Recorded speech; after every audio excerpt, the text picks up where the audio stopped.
Welcome back to Teaching the Unteachables, where we dive into methods for teaching and learning for professionals like you.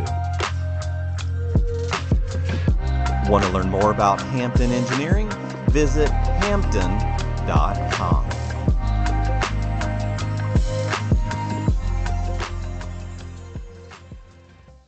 We're spending a little bit of time with our good friend Keith Avery from Hampden Engineering. Keith, tell us a little bit about how you got into the industry, because it'll really segue in today's topic about understanding your program and understanding yourself and having better tools for promoting yourself and selling yourself in the industry. Well, most of y'all know that I work for Hampden Engineering. We're an equipment manufacturer. That's right. Long story, started off as a welder, worked my way into the sales field through BOC, British Oxygen.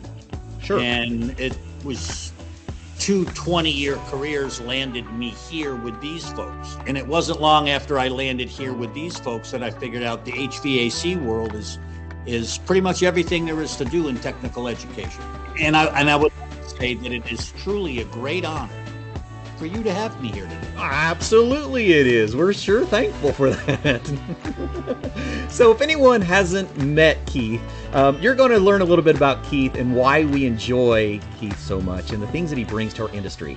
You know, Keith is really good at understanding the product that you are as an individual and the product that you have to offer if it's something that you're selling. Better yet, how to present yourself. So today's topic is really going to be focusing on understanding your program, understanding your content, your delivery, and how to present it not only to your administration, but to your local environment, the people that are looking at your program. One thing really happened in our industry in the last few years that has shaped the persona of our industry. We keep talking a little bit about the persona of HVAC and that stigma of, HVACs being like that dirty job. It's like one of those shop classes that you go to when you can't do well in all of the other curriculums in school. And we're going to define that here in a minute. We're going to break that stigma.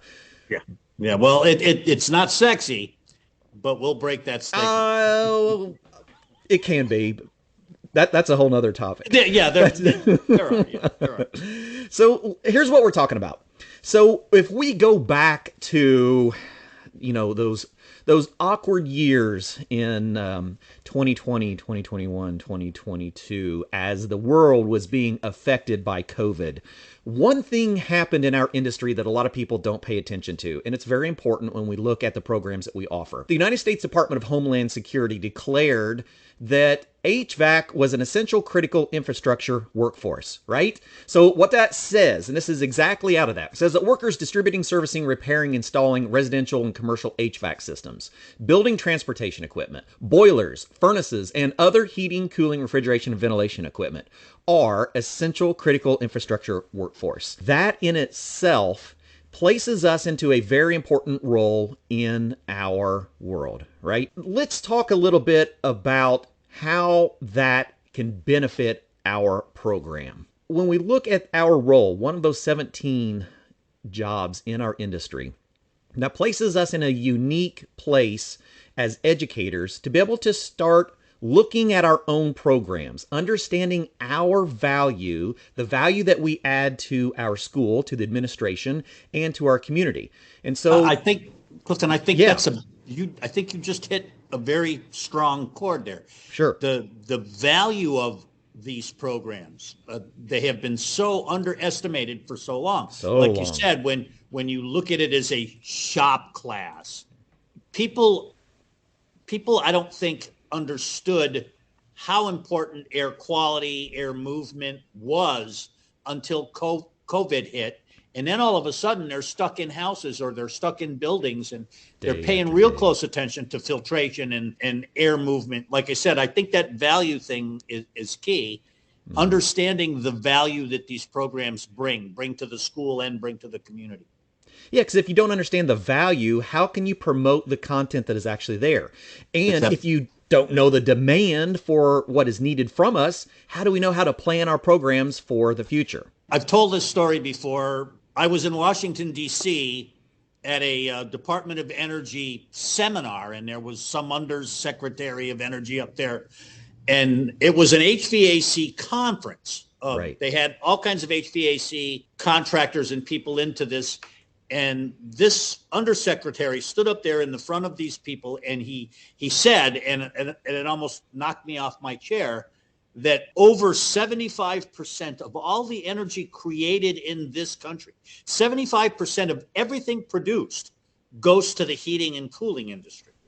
There you go. And I was in the back of the room, and I was getting ready to raise my hand and call bull when the guy I was with put my hand down, and then he went on to explain that it doesn't matter what individual industry you look at, we as a nation are either heating something up or cooling something down. Such a good analogy.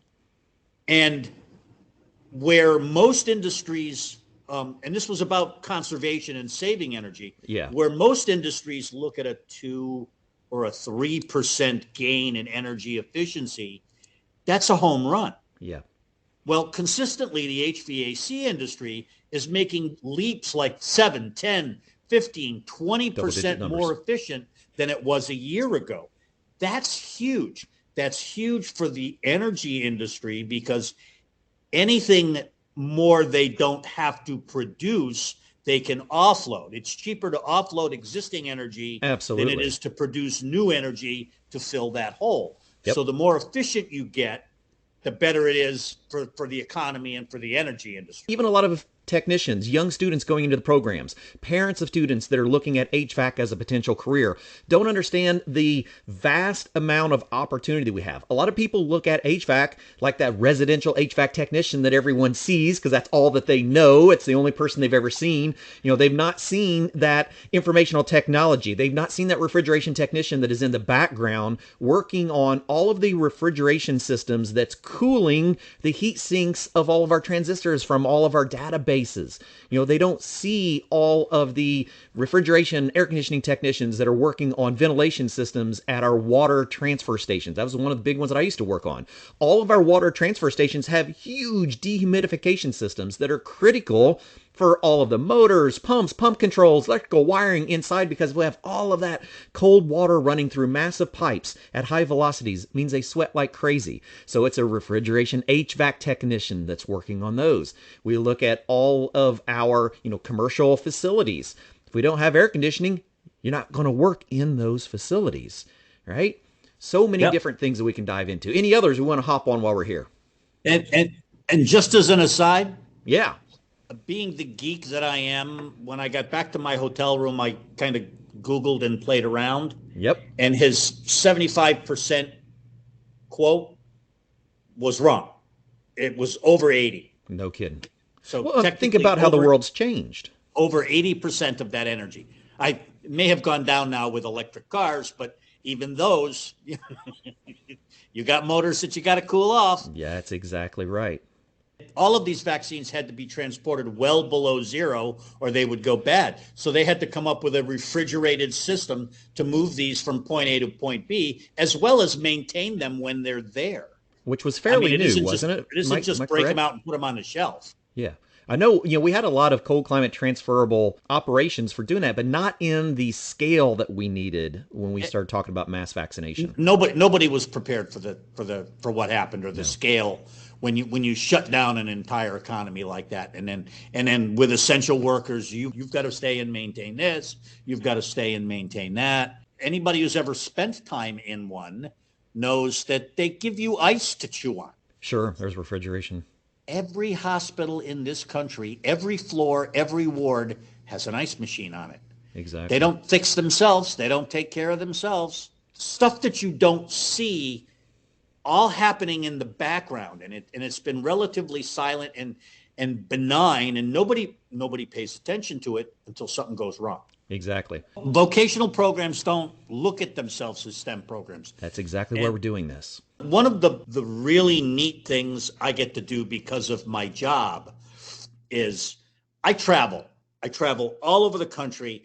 I see good programs. I see bad programs. I see spectacular programs. I also see the rest of the programs that are going on in those schools, whether it's automated manufacturing or whether it's a quote unquote STEM program.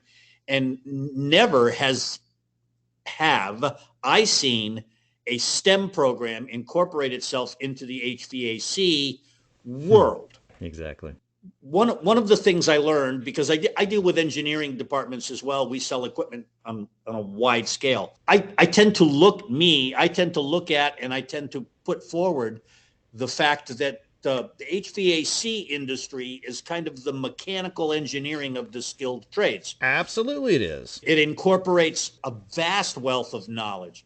It's electrical, it's chemical, it's mathematics. It is truly a STEM program from start to finish, but it's never been sold that way.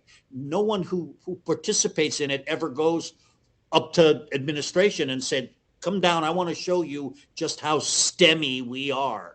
We're here to help you understand what you are actually doing. I think it takes people like us, not to blow our own horn here, but it takes people like us to get these educators off their perch. They've become so comfortable with doing the same thing over and over again. Yes, we do. And when they look at what's going on, all they're concerned with is their numbers. If they can keep 15 kids in class, they can keep their job. They don't necessarily need to spend a whole lot of time learning a bunch of other stuff. It's numbers, numbers, numbers. And like I said, they're comfortable up there on that perch. We kind of need to knock them off that perch every once in a while and say, hey, look, world's changing. Times are changing. So we've taken the time to do science, to change our technology. So what are we going to be looking at going forward? Well, we've already seen a lot. I've seen a lot of programs that aren't even teaching, variable capacity compressors and inverter technologies, or don't even know exactly how things like scroll and rotary compressors work. And so our technology is moving at a pace much faster than it has in the past. So many of us now need to prepare for new technology and to be able to get the technology into our classrooms. So let's talk about some ways that we can do that. They've been teaching electronics or electrical forever. Electrical, right. The industry is fast moving to electronics. Exactly. Smaller, more efficient components.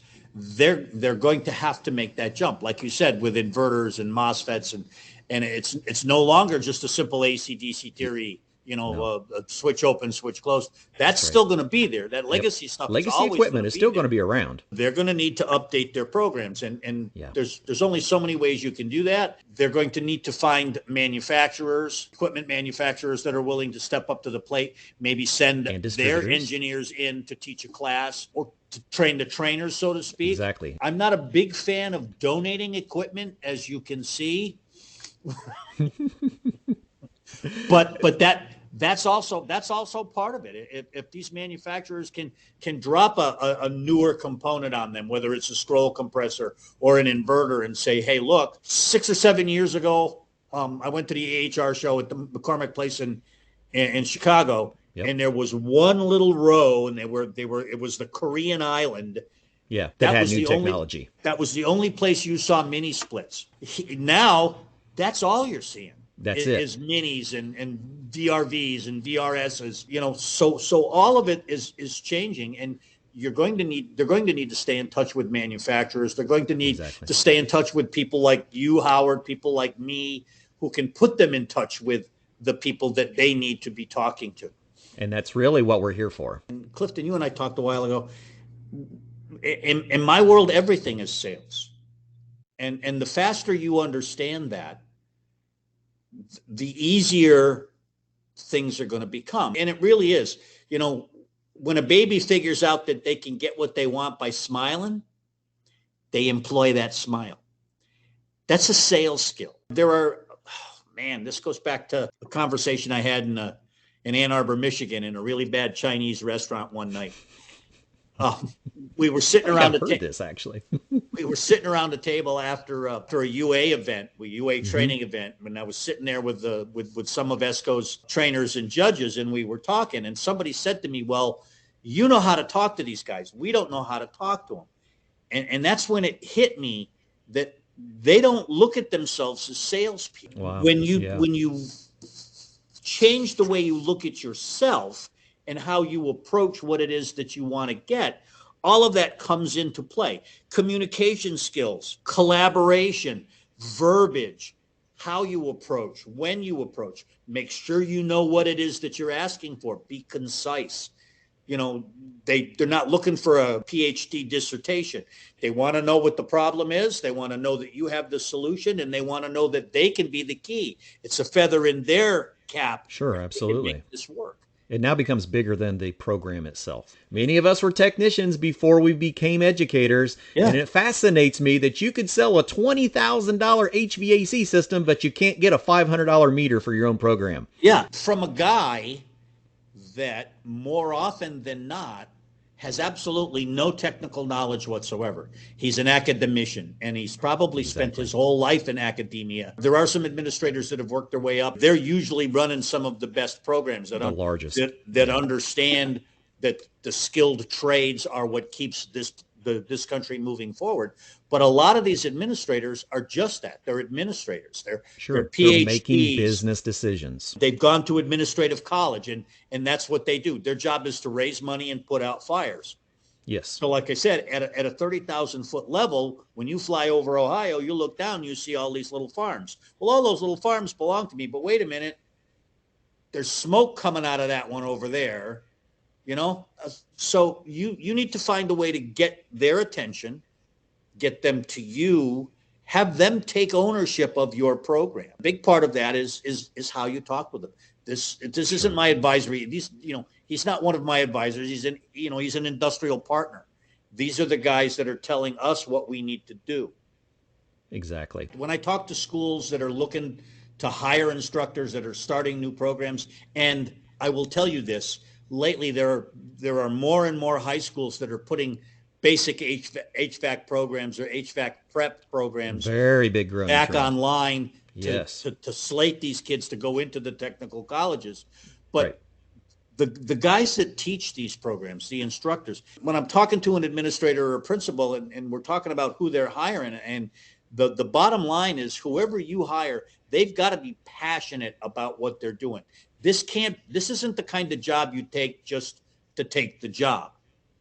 You know, if you want this program to flourish, this guy has really got to be passionate about HVAC from top to bottom.